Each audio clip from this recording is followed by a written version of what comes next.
was a big layoff at that time, and they handed me the script at the office of MCA and said, if you'd like to do the pilot, it'll fill in for the few weeks here. And so it was fun, it was fun to do.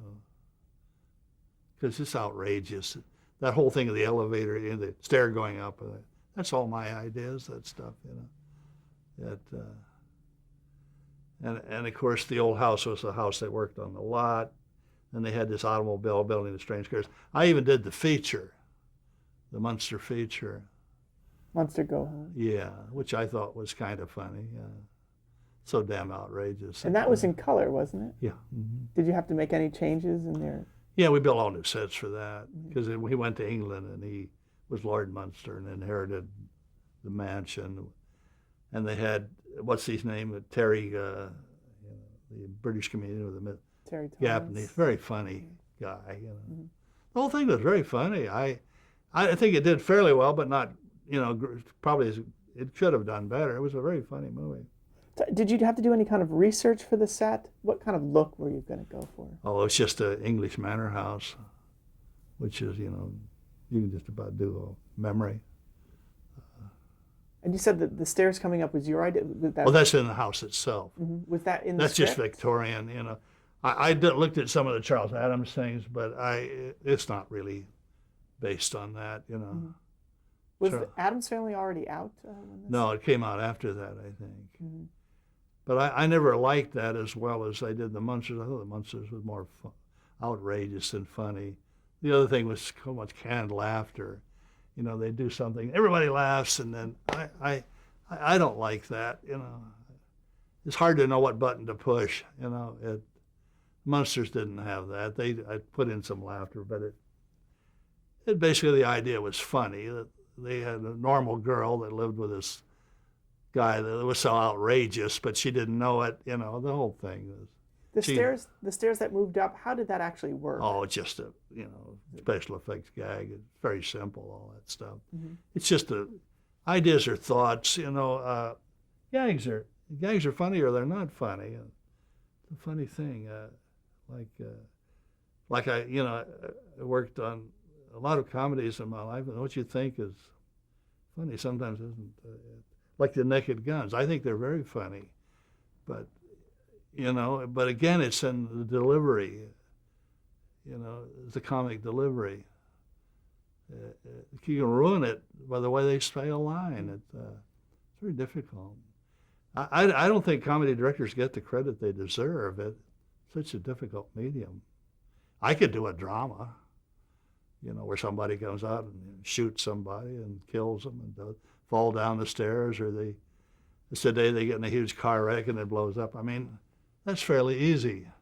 But to do something funny, that's difficult, For the Munsters, I wanted to ask about the low light situation. How did you know that what would be seen, and did you work with the cinematographer there for that? Not really, because he usually came on after the thing. Cinematographer usually in those days was never on the beginning. He just came in when you were ready. The morning you were ready to go. Mm-hmm. And if he didn't like something, he'd tell you, and you'd try to change it for him. I wanted to ask again about the concept of the stairs lifting up, and well, it was just an idea that you had come up with. Yeah, well, they said, "Well, how are we going to do this?" And I thought, "Well, God, that might be good to split the stair in half." I mean, it's a simple gag. I don't even know why I brought it up. So initially, the Spot would just be living under the stairs, and it was your idea that he would come out through the stairs, or somebody would? I don't even remember, but I do know that I sold that idea of the stair dividing. But again, it's like the uncle in the basement and all that silly nonsense. It's funny, but it's silly, I guess he ran for political office or something, didn't he? I don't know. Al Lewis, yeah. Yeah. Could you describe again the design of the house exterior? What was it? Well, actually, it was there already, and all we did is make it crazier, added some turrets, and,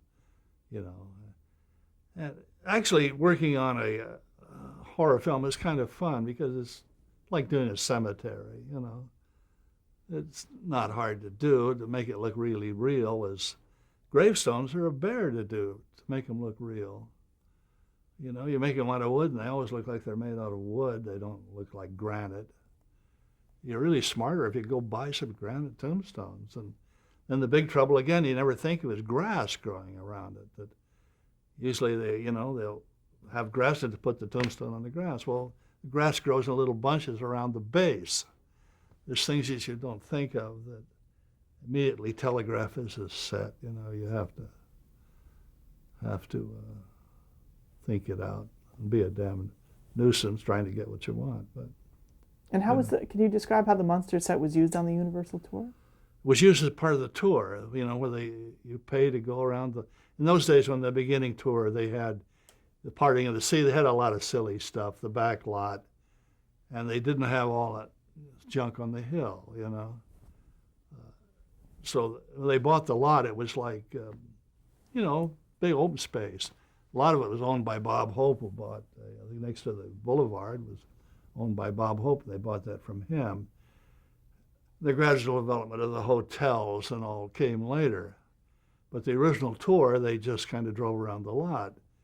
And I know Hitchcock was just adamant about it because he didn't want the tourists driving up when he was directing and talking in a megaphone when he was trying to, direct his film. And he used to complain like hell about it. And I don't know if it did any good, but because the tour was run by someone else. And the time it got around, it was too late, try to ignore it.